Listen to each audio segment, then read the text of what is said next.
அன்பார்ந்தவர்களே, கடவுள் நம்மை தேடி வரும் காலம் திருவருகை காலம்.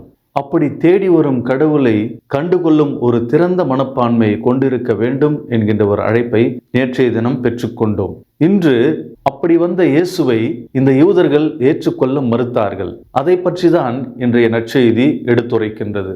விவிலியத்திலே அருமையான ஒரு முரண்பாடை பார்க்கின்றோம். மெசியா வருவார் என்று எதிர்பார்த்த யூதர்கள் அவரை நிராகரிக்கின்றார்கள். எந்த எதிர்பார்ப்புமே இல்லாத வாழ்ந்து கொண்டிருந்த பிற இனத்தவர் அவரை எளிமையாக ஏற்றுக்கொள்கின்றார்கள்.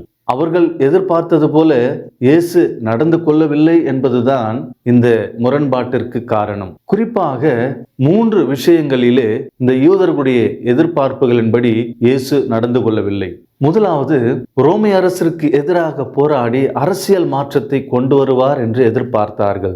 இரண்டாவது, யூதர்களை பொறுத்தவரையில் அவர்களுக்கு சட்டங்கள், சடங்குகள், சம்பிரதாயங்கள் தான் முக்கியம். உதாரணத்திற்கு ஓய்வு நாள் சட்டத்தை கேள்வி கேட்கின்றார். தூய்மை சடங்குகளை பற்றி அவர் கேள்வி கேட்கின்றார். மூன்றாவது, யூதர்கள் தங்களை தேர்ந்தெடுக்கப்பட்ட புனித இனமாக கருதினார்கள். எனவேதான் மற்றவர்களை ஏற்றுக்கொள்ள தயங்கினார்கள். அந்த குறுகிய மனப்பான்மையும் தான் இன்று இயேசு நற்செய்தியிலே சாடுகின்றார். நாங்கள் குழலூதினோம், நீங்கள் கூத்தாடவில்லை.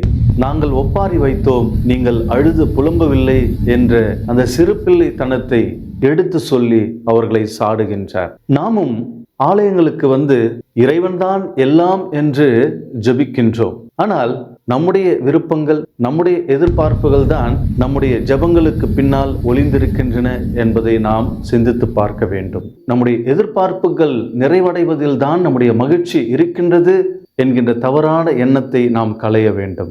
இவ்வாறாக நம்முடைய எதிர்பார்ப்புகளையும் நம்முடைய விருப்பங்களையும் நம்முடைய ஜெபங்கள் என்று சொல்லிக்கொண்டு இறைவன் மீது நாம் திணித்து கொண்டிருக்கின்றோம். எனவேதான் அந்த ஜெபங்கள் நிறைவேறாமல் போகும் பொழுது நாம் விரக்தி அடைகின்றோம், நம்பிக்கையிலே தளர்வு அடைகின்றோம். கிரேக்க நாட்டிலே ஒரு சிறிய கிராமத்திலே பான் என்கின்ற தெய்வத்தை மக்கள் வணங்கி வந்தார்கள். அவர்கள் வேட்டைக்கு செல்லும் முன்பாக இந்த பான் என்கின்ற தெய்வத்திடம் வேண்டிவிட்டுதான் செல்வார்கள். வேட்டை ஒன்றும் கிடைக்கவில்லை என்றால் திரும்பி வந்த பிறகு அவர்கள் இந்த பான் என்ற தெய்வத்திற்கு கசையடி கொடுப்பார்களாம்.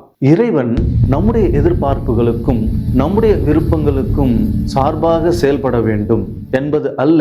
மாறாக நாம் அவருடைய விருப்பங்களுக்கும் அவருடைய எதிர்பார்ப்புகளுக்கும் ஏற்றவாறு செயல்படுவதுதான் உண்மையான ஆன்மீகம். ஜெபம். இறைவா, வாழ்க்கை அனுபவங்களிலே நாங்கள் உம்மை திறந்த மனதோடு வரவேற்கின்ற மக்களாக வாழ வரம் தாரும். ஆமென்.